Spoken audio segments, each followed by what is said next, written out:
Every conversation I've had, every panel I've joined as a moderator or as a speaker, and every discussion I've engaged with has really homed in on this idea of geopolitical disruption. And so when I reflect on those discussions, what has really come out is this one particular theme. The only constant in the world today is change. And it's the pace of change. We've seen that really also pick up over the last few weeks with all of the disruption in the world that's been caused by geoeconomics and geopolitics. So what is it that businesses are doing to respond to this? I think we're talking about a theme of diversification.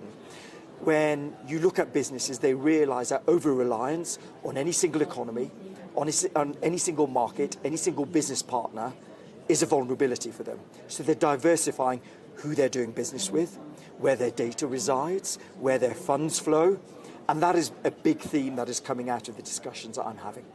If we look at what has happened over the past few months, the tariff story was big and it's continuing with us. But if we look at what has happened, the effective tariff rate in the US has gone up from around 4 maybe to 17%. But the US economy is doing well. So who is bearing the cost of these tariffs and how has it impacted multinationals that have businesses all around the world? Sure. So the reality is, I think we're still waiting for the full impact to be felt. But if you look ahead, it is likely to have an impact on many stakeholders. It'll impact on consumers in the States, it'll impact on importers into the US, it'll impact exporters to the US. I think everyone's going to be picking up their share of the burden here. And so when you think about what companies are doing, they're really having to think about tariffs as a business critical issue in a way that they haven't done. If you reflect on sort of the past, people weren't talking about tariffs, people weren't talking about customs. It has now become a front and center issue for all businesses. C-suite are having to think about it. And so if you're a company doing business in the global environment today, you have to invest to understand the real dynamics at play within the customs world. You need to understand the rules around origin, and you need to understand the rules around valuation and classification as well. That requires a lot of homework from companies in today's context and environment. The issue is we're not only living with tariffs, but also with sanctions, with so many disruptions to global supply chains. So how are supply chains being impacted by that?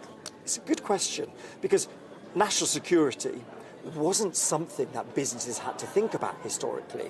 But national security and geopolitics has really entered the boardroom, its dead center, within the agenda of companies today.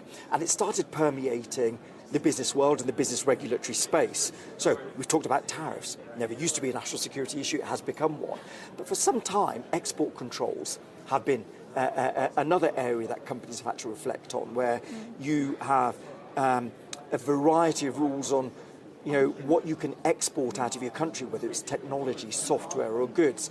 Similarly, we have sanctions rules about whom you can do business with, whether it's business partners or markets and countries. That came to the fore under the Russia sanctions, where you had countries like even Switzerland, Taiwan and South Korea, which didn't particularly have a reputation of imposing sanctions. They suddenly introduced them as well. But then you get things like foreign investment regulations and ESG regulations. So national security has really permeated the business landscape.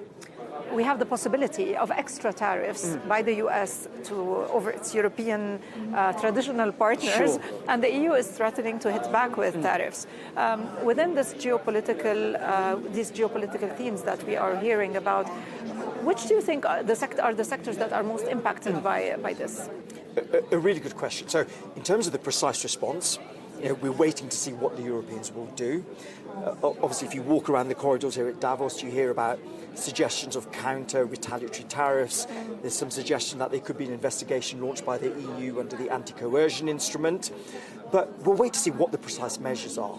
As to the sectors impacted, it's impacting multiple sectors. It'll partly depend on which sectors have tariffs imposed on them, but that could impact the variety of sectors like consumer goods, agricultural.